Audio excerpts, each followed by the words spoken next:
হয় নিশ্চয়কৈ ক'ব লাগিব ৰাজ্য চৰকাৰৰ মহিলাসকলৰ স্বাৱলম্বী হোৱাৰ ক্ষেত্ৰত এক অভিলাষী আঁচনি হৈছে অৰুণোদয় আঁচনি। যি আঁচনিয়ে এক প্ৰকাৰে ক'ব লাগিব যে অসমত বসবাস কৰা যিসকল দৰিদ্ৰ সীমাৰেখাৰ তলৰ মহিলাসকলে মহিলাসকলক যথেষ্ট স্বাৱলম্বী কৰা পৰিলক্ষিত হৈছে। অৰুণোদয় প্ৰথম অনা হ'ল, তাৰপিছত অৰুণোদয় 2.0, তাৰপিছত অনা হ'ল অৰুণোদয় 3.0। যিহেতু প্ৰত্যেক মাহৰ 10 তাৰিখে অৰুণোদয়ৰ যি 1250 টকা, সেই 1250 টকা প্ৰত্যেকগৰাকী মহিলা লগতে যিসকল বিশেষভাৱে সক্ষম ব্যক্তি তেওঁলোকৰ একাউণ্টলৈ পোনে পোনে সেই টকা গৈ পাইছিলে। আৰু যিটো BTR নিৰ্বাচনৰ কাৰণে BTR যিসকল বিশেষকৈ মহিলা বা যিসকল অৰুণোদয়ৰ হিতাধিকাৰী আছিলে তেওঁলোকে আচলতে এই টকা পোৱা নাছিলে। আৰু ইতিমধ্যে 12 তাৰিখে চলিত মাহৰ 12 তাৰিখে মুখ্যমন্ত্ৰীয়ে কোকৰাঝাৰত এই অৰুণোদয় 3.0 যি শুভাৰম্ভ কৰিছিলে, ইয়াৰ পিছতে কিন্তু এক প্ৰকাৰে দেখিবলৈ পোৱা গৈছিলে সকলো যিসকল বিশেষকৈ হিতাধিকাৰী আছিলে তেওঁলোকৰ লগতে যিসকল নতুনকৈ নাম সন্নিৱিষ্ট কৰা হৈছিলে তেওঁলোকৰ মাজত কিছু আনন্দ ফূৰ্তি দেখিবলৈ পোৱা গৈছিলে। কিন্তু সেই আনন্দ ফূৰ্তি এক প্ৰকাৰে যদি চাবলৈ যাওঁ সেয়া কিন্তু বৰ দীৰ্ঘজীৱী বা দীৰ্ঘমেধী হোৱা পৰিলক্ষিত নহ'ল। কিহৰ কাৰণে ইয়াৰ সকলো কথা কম। মই যি ঠাইত বৰ্তমান উপস্থিত আছোঁ, মোৰ পিছফালে যথেষ্ট মহিলা, এই মহিলাসকল প্ৰত্যেকগৰাকীয়ে অৰুণোদয়ৰ হিতাধিকাৰী। মই বৰ্তমান উপস্থিত আছোঁ ওদালগুৰি জিলাৰ এনে এটা সমষ্টি, যিটো সমষ্টি BTCৰ সমষ্টি 33 নং নুনাইচাৰবাং পৰিষদীয় সমষ্টিৰ গৰুৱাজাৰ VCDCত। যি গৰুৱাজাৰ VCDCত প্ৰায় 502গৰাকীকৈ অৰুণোদয়ৰ হিতাধিকাৰী আছিলে। বিশেষকৈ নতুনকৈ নাম সন্নিৱিষ্ট কৰা হৈছিল ইয়াত অৰুণোদয় 3.0। কিন্তু এই নতুনকৈ যি নাম সন্নিৱিষ্ট কৰা হৈছিল ইয়াৰ পিছতে যি 12 তাৰিখে এই BTCত বসবাস কৰা যিসকল অৰুণোদয়ৰ হিতাধিকাৰী আছে তেওঁলোকৰ একাউণ্টলৈ পোনে পোনে টকা গৈছিল, যদিও ইয়াৰ আগতে যিসকল হিতাধিকাৰী টকা পাইছিলে তেওঁলোকৰ একাউণ্টলৈ কিন্তু টকা নগ'ল। পিছে কিহৰ কাৰণে নগ'ল, কাৰ কাৰণে নগ'ল, কাৰ ভুলৰ কাৰণে নগ'ল জানি মহিলাসকল আছে, যথেষ্ট লোক আছে, সমাগম ঘটিছে তেওঁলোকৰ পৰা পোনে পোনে জানি মোৰ ইয়াৰ প্ৰথমতে মই ডাউন স্পৰ্টছৰ দৰ্শকসকলক মোৰ সতীৰ্থ নবই দেখুৱাই আছে ইয়াৰ সামগ্ৰীৰ পৰিৱেশ। গৰুৱাজাৰ অঞ্চলৰ বিশেষকৈ গৰুৱাজাৰ VCDC যি 33 নং নুনাইচাৰবাং পৰিষদৰ সমষ্টি এটা গুৰুত্বপূৰ্ণ VCDC, য'ত VCDC বিশেষকৈ ইয়াত সংখ্যালঘুৰ লোকৰ হাৰ যথেষ্ট বেছি। আৰু ইয়াৰ সমান্তৰালকৈ চাবলৈ যাওঁ ইয়াত যি বাংলাভাষী হিন্দু তেওঁলোকৰ ইয়াত যথেষ্ট লোক ইয়াত জনবসতিপূৰ্ণ এটা অঞ্চল। এই অঞ্চলটোত বিশেষকৈ ক'বলৈ যাব লাগিব যে যি হিতাধিকাৰী আছিলে, বিশেষকৈ যি হিতাধিকাৰীসকল অৰুণোদয় 1 আৰু 2 পাইছিলে তেওঁলোকে এইবাৰ কিয় নাপালে। ইয়াত যথেষ্ট লোক আছে। মই বিশেষকৈ এটা দৃশ্য দেখুৱাম, মোৰ সতীৰ্থ নৱকণ আগুৱাই আহিবলৈ অনুৰোধ জনাইছোঁ। এইগৰাকী মহিলাক আপোনালোকে দেখিবলৈ পাইছে পোনে পোনে। এই মহিলাগৰাকী তেওঁ আচলতে বিশেষভাৱে সক্ষম এগৰাকী মহিলা, যি মহিলাগৰাকী কথা পাতিব নাজানে। আমি তেওঁলোকে প্ৰথমতে কথা পাতিব চেষ্টা কৰিছিলোঁ, নোৱাৰে। আৰু এগৰাকী ব্যক্তি আছে তেখেতেও বিশেষভাৱে সক্ষম, এওঁলোকে আচলতে অৰুণোদয় পাইছিলে। ইয়াত যথেষ্ট মহিলা আছে যিসকল মহিলা আচলতে এনেকুৱা যিসকল বিধৱা আচলতে তেওঁলোকে পাই আছিলে, এইবুলি তেওঁলোকে নাপালে। মই জানিবলৈ চেষ্টা কৰিম, আপোনাৰ পৰা জানিবলৈ চেষ্টা কৰিছোঁ। বাইদেউ আপোনাৰ অৰুণোদয় পাইছিলে? অৰুণোদয় নতুনকৈ নাম দিছোঁ, পোৱা নাই। আগতে পাইছিলে? আগতে পোৱা নাই। আগতে আপুনি পাইছিলে? মই পাইছিলোঁ এই 2 মাহ 3 মাহ হ'ল, 3 মাহ ধৰি পোৱা নাই। এইবাৰ যিটো 12 তাৰিখে একাউণ্টত পইচা সোমাইছিলে আপোনাৰ একাউণ্টত সোমোৱা নাই? নাই সোমোৱা নাই। যিটো নতুনকৈ ইয়াত তালিকা কৰা গৈছিলে সেই তালিকাত আপোনাৰ নামবোৰ দিয়া হৈছিলে নেকি? নাই দিয়া, পুৰণে পাওঁ বুলি দিয়া নাই। আগতে পাইছিলোঁ কাৰণে দিয়া নাই। আপুনি আগতে পাইছিলে? পাইছিলোঁ। এইবাৰ কিয় নাপালে? এতিয়া কিয় বা নাপালোঁ সেইটো আমি বিচাৰিছোঁ। আপুনি পাইছিলে? পাওঁ নাই। কিয় কাৰণে নাপালে, কাৰোবাক আগতে সুধিছিলে নেকি? পাইছোঁ, এইটো মাহতে 2 মাহ ধৰি পইচা নাপাওঁ। আগতে কিমানৰ পালে? আমি আগতে পুৰাণ মানুহ, আমাৰ পইচাখিনি মানে এতিয়া বন্ধ হৈ আছে নাকি, নতুন কোনে পাই আছে। এইবাৰ যিটো আপোনালোকে পইচা নাপালে, কষ্ট নাকি আমাৰ নাম কাটি পেলাই যে নতুন কোনে পইচা ওলাই দিছে। যিহেতু 502গৰাকীকৈ ব্যক্তি অৰুণোদয় 1 আৰু 2 পাইছিলে, কিন্তু এইবেলি যথেষ্ট লোকৰ নাম এই বিশেষকৈ এই তালিকাখনৰ পৰা কৰ্তন কৰা হ'ল। কিহৰ কাৰণে কৰ্তন কৰা হ'ল সেই বিষয়ে জানিম। আপুনি পাইছিলে নেকি? আমি আগতে পাই আছিলোঁ, এতিয়া ইলেকশ্যনৰ পিছৰ পৰা আমি আৰু পোৱা নাই। এতিয়া ৰেচন চাউলটো পাই আছোঁ, সেইটো পাইছিলোঁ আগতে, তেনেকৈ চলি আছোঁ। ল'ৰা ছোৱালী নাই, এই কাম কৰিয়ে খাওঁ। আপোনাৰ ঘৰত কোন কোন আছে? আমাৰ ঘৰত আমাৰ তিৰি আছে, আমাৰ তিৰিটো আছে, মাইকীটো আৰু আমি, তথাপিও বেমাৰ। আগতে পাইছিলে, এবাৰ নাপালে? এই ইলেকশ্যনৰ পিছৰ পৰা আৰু নাপাওঁ। আপুনি পাইছিলে নেকি? 830 টকাৰ পৰা মই পইচা পাইছোঁ। এতিয়া 2 মাহ মনিৰ পৰাই পাইছিলে? আৰু এতিয়া 2 মাহ ধৰি পইচা পোৱা নাই। যিটো পোৱা নাই কাৰোবাক সুধিছিলে নেকি বিশেষকৈ এনেকুৱা নাম অহা নাই মানে আগতে এই আমাৰ গাঁৱতে বহি পেলাই আধাৰ কাৰ্ড এই ৰেচন কাৰ্ড আৰু সিহঁতে লিখি লৈ গৈছে আৰু জিকাইছে অৰুণোদয় পা না নাপা কৈছে পাওঁ। এতিয়া লিখাৰ পিছত আৰু এতিয়া কৈ আছে নাম অহা নাই, নাম অহা নাই। যিটো এইবাৰ আপোনালোকে যি নাপালে কিহৰ কাৰণে নাপালে সেইটো কৈ আছে নাম অহা নাই, আমালোকে ক'ৰ পৰা দিম। এতিয়া আকৌ কাগজ লৈছে সিহঁতে কৈছে ফটককৈ কাগজ দি আমালোকে আকৌ অফিচত জমা ল'ম। সেইদিনা পৰহি মই সুধিছিলোঁ কয় এতিয়া কাগজ ঘৰত ঠিকেই হৈ আছে, কয় ইমান কাগজ আছে এতিয়ালৈ দিয়াই নাই। নিশ্চয়কৈ ক'ব লাগিব আৰু এগৰাকী যুৱক আছে বিকলংগ আগত পাই আছিলোঁ, পিছত মোৰ বিকলংগটো কাটি দিলা।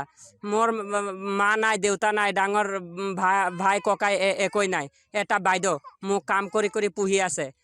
মই যদি এইটোত যদি কাটা যায় মইতো অন্ধ মানুহ, চকু নেদেখো, মইতো কাম কৰি খাব নোৱাৰোঁ, মই কি কৰি খাম। আগতে পাই আছিলে এইবাৰ যে নাপালে কাৰোবাক কোনোবাই জনাইছিলে নেকি কিহৰ কাৰণে আপোনাৰ নামটো কটা গ'ল বা কিহৰ কাৰণে নাপালে পইচা? জনাইছিলোঁ কিন্তু কিবা কৰা নাই। নিশ্চয় ক'ব লাগিব আচলতে যি আঁচনি এক প্ৰকাৰ অভিলাষী আঁচনি বুলি কোৱা হয় অসম চৰকাৰৰ, বিশেষকৈ সেই আঁচনিয়ে যদি এইসকল লোকৰ যিগৰাকী ব্যক্তিয়ে পূৰ্বতে সেই আঁচনিৰ লাভ পাইছিলে 1250 টকা, বিশেষকৈ এই ব্যক্তিগৰাকী নিশ্চয়কৈ আপোনালোকে লক্ষ্য কৰিছে এই ব্যক্তিগৰাকী এইবাৰ নাপালে। তেখেতে মনৰ কথা ব্যক্ত কৰিলে এইবাৰ যি টকা নাপালে কেনেকৈ চলিব। বিশেষকৈ মই আপোনাৰ পৰা দাদা জানিব বিচাৰিছোঁ সমগ্ৰ যি ঘটনাটো হ'ল যে আপোনালোকৰ এই অঞ্চলটোৰ বিশেষকৈ বহু সংখ্যক লোকৰ আগতে পাইছিলে এইবুলি তেওঁলোকে অৰুণোদয়ৰ আঁচনিৰ ধন নাপালে, কিহৰ কাৰণে নাপালে, কাৰ ভুলৰ কাৰণে নাপালে, নাম কৰ্তন কৰা হ'ল নেকি, যদি কৰা হ'ল কিহৰ কাৰণে কৰা হ'ল, কিবা জানিবলৈ চেষ্টা কৰিছিলে আপোনালোকে?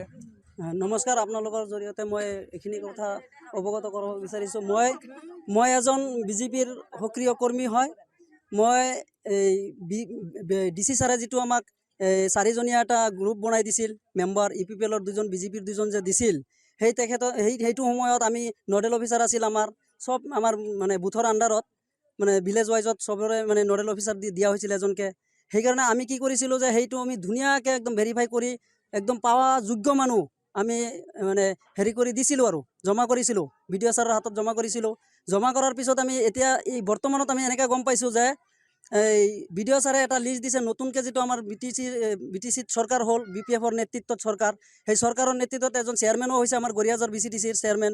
সেই চেয়াৰমেনৰ নেতৃত্বত এটা লিষ্ট মানে ছাৰ্ভে কৰিবৰ কাৰণে পঠাইছিল। আমি যিখিনি জানাত মানে সেই পঠোৱাত কি কৰিছে সিহঁতে এনেকৈ মানে খেলি মেলিটো হৈছে। আমি যিখিনি মানে তথ্য মানে গম পাইছোঁ যে আমাৰ দুখীয়া মানুহকেইটাক মানে কৰ্তন কৰি মানে টাৰ্গেট সিহঁতে কোৱা মতে যে এটা টাৰ্গেট দিছিল। টাৰ্গেট দিয়াত মানে আমিতো আৰু সিহঁতৰ ভিতৰত আমি সোমোৱা নাই, যিহেতু আমি 4জনে নডেল অফিচাৰত লগত লৈ পেলাই আমি লিষ্টখিনি জমা কৰিছিলোঁ। তাতে আমি 4জন যে মেম্বৰ থাকি পেলাই জমা কৰিছিলোঁ, ধুনীয়াকৈ মানে চলি আছিল। কিমান মানুহৰ নাম আছিলে লিষ্টখনত? 138 আছিল আমাৰ দক্ষিণ গৰিয়াজাৰত, আৰু 1 নম্বৰ আছিল আমাৰ 2 নম্বৰ নিজ গৰিয়াজাৰত আছিল। এনেকুৱা মানে বেলেগ বেলেগ মেম্বৰ আছিল, সিহঁতৰ হাতত তথ্যবিলাক আছে। আৰু যিহেতু মই দক্ষিণ গৰিয়াজাৰৰ এজন মেম্বৰ আছিলোঁ 165 মানে চেণ্টাৰ নম্বৰত, তো সেইমতে মই ক'ব বিচাৰি আছোঁ। আৰু চবেই ধৰক মোকে ধৰি আছে যে তোমালোকৰ হাতত মই জমা কৰিছিলোঁ, বস্তুখিনি কি হ'ল। তো আমি ভাবিছোঁ যে আমিতো যিখিনি জমা কৰিছিলোঁ জেনুইন মানুহ জমা কৰিছিলোঁ, তো তাৰ ভিতৰত কি হ'ল বুলি আমি অলপ তথ্য ল'লোঁ। তথ্য লোৱাৰ পিছত গম পালোঁ যে আমি লিষ্টখিনি জমা কৰিছিলোঁ, তাতে আমি 4জন যে মেম্বৰ থাকি পেলাই জমা কৰিছিলোঁ, ধুনীয়াকৈ মানে চলি আছিল। কিমান মানুহৰ নাম আছিলে লিষ্টখনত? 138 আছিল আমাৰ দক্ষিণ গৰিয়াজাৰত, আৰু 1 নম্বৰ আছিল আমাৰ 2 নম্বৰ নিজ গৰিয়াজাৰত আছিল। এনেকুৱা মানে বেলেগ বেলেগ মেম্বৰ আছিল, সিহঁতৰ হাতত তথ্যবিলাক আছে। আৰু যিহেতু মই দক্ষিণ গৰিয়াজাৰৰ এজন মেম্বৰ আছিলোঁ 165 মানে চেণ্টাৰ নম্বৰত, তো সেইমতে মই ক'ব বিচাৰি আছোঁ। আৰু চবেই ধৰক মোকে ধৰি আছে যে তোমালোকৰ হাতত মই জমা কৰিছিলোঁ, বস্তুখিনি কি হ'ল।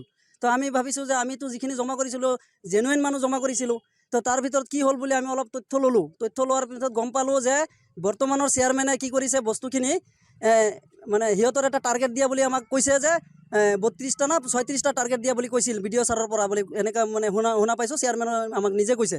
তো সেইমতে কি কৰিছে যে সিহঁতে এনেকুৱা মানুহৰ নামবিলাক মানে সোমাইছে, এনেকুৱা দুখীয়া মানুহ নাম সোমাইছে। এইটো এটা মানুহ, তাৰ মিছেছটো দুখীয়া, তাৰ ল'ৰা নাই ছোৱালী নাই একো নাই, সন্তান মানে নায়ে।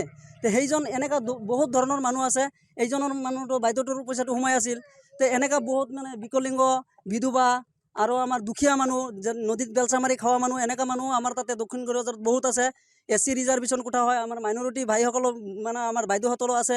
কিন্তু এনেকুৱা যে গম পাইছোঁ যে সেই বস্তুটো যে আমি তথ্য সহকাৰে গম পাইছোঁ যে BPFৰ নেতৃত্বাধীন যিটো চেয়াৰমেন, সেই চেয়াৰমেনৰ নেতৃত্বত এনেকুৱা হৈছে যে এনেকুৱা মানুহৰ নামবিলাক যদিও সোমাইছিল সিহঁতৰ টাৰ্গেট মতে, আমাৰকেইটা যদি কৰ্তন কৰিছিল এনেকুৱা দুখীয়া মানুহ, আমাৰ মতে কি হ'ব লাগে যে এনেকুৱা মানুহ দিব লাগিছিল যে দুখীয়া মানুহে দিব লাগিছিল। সিহঁতে কি কৰিছে, দুখীয়া মানুহবিলাক কাটি এনেকুৱা মানুহ দিছে যাৰ নেকি 50টা লেবাৰ চলোৱা মানে কেপাচিটি আছে, যাৰ নেকি তামোলৰ বিজনেছ আছে, যাৰ 4 চকা আছে, এটা দুটা গাড়ী তথ্য আছে। প্ৰমাণ আপোনালোকৰ তাত আছে জানো? আছে।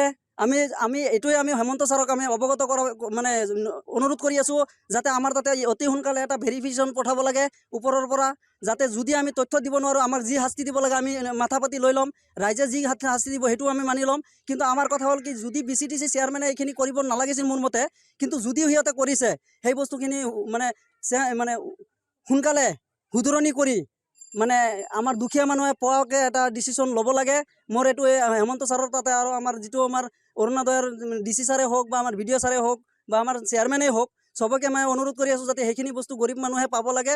আৰু যিখিনি মানুহ গাড়ী থকা মালিক বা তামোলৰ বিজনেছ থকা মানুহ যিখিনি সোমাইছে সেইকেইটা মানুহ কৰ্তন কৰি ইমিডিয়েট, মোৰ মানে হিচাপত কৈ আছোঁ যে সেইকেইটা মানুহ কৰ্তন কৰি, যিকেইটা দুখীয়া মানুহৰ নামটো কৰ্তন কৰিছে কৰ্তন কৰিছে সেই মানুহবিলাকক নামটো আকৌ পুনৰাই সোমাই দিব লাগে।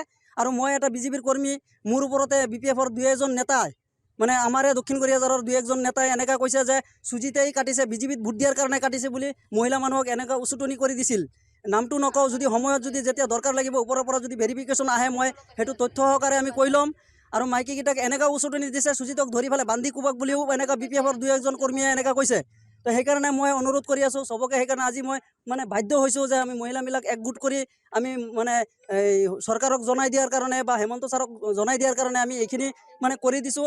এতিয়া আমাৰ এটাই অনুৰোধ ছাৰৰ তাতে, হেমন্ত ছাৰৰ তাতে বা BJP চৰকাৰৰ ওচৰত বা আমাৰ BTCৰ হাগ্ৰামা মহিলাৰী ছাৰৰ ওচৰত আমাৰ এইটোৱে অনুৰোধ যাতে যোগ্য মানুহকেইটাক পাব লাগে। এইখিনি নিশ্চয় ক'ব লাগিব, এওঁলোকে বিশেষকৈ এই ব্যক্তিগৰাকী যি অভিযোগ উত্থাপন কৰিছে, অভিযোগ যদি সঁচা হয়, যিহেতু তেওঁ কৈছে তথ্য প্ৰমাণ আছে, আচলতে যিগৰাকী ব্যক্তিয়ে 10-20জন লেবাৰ শ্ৰমিক চলাব পাৰে, সেই ব্যক্তিক যদি আপোনালোকে অৰুণোদয় আঁচনি হিতাধিকাৰী বনায়, নিশ্চয়কৈ এয়া খুব বেয়া কথা।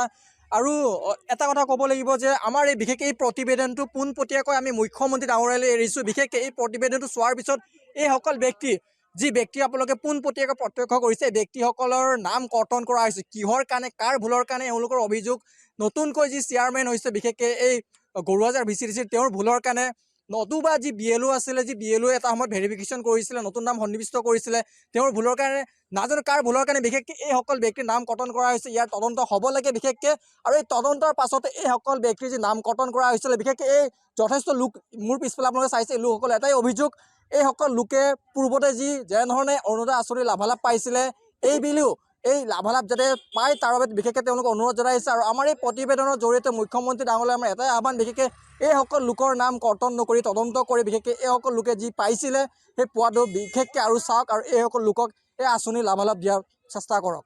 যিকোনো খবৰৰ বাবে যোগাযোগ কৰক 7099017330 লগতে 7099017110 নম্বৰত।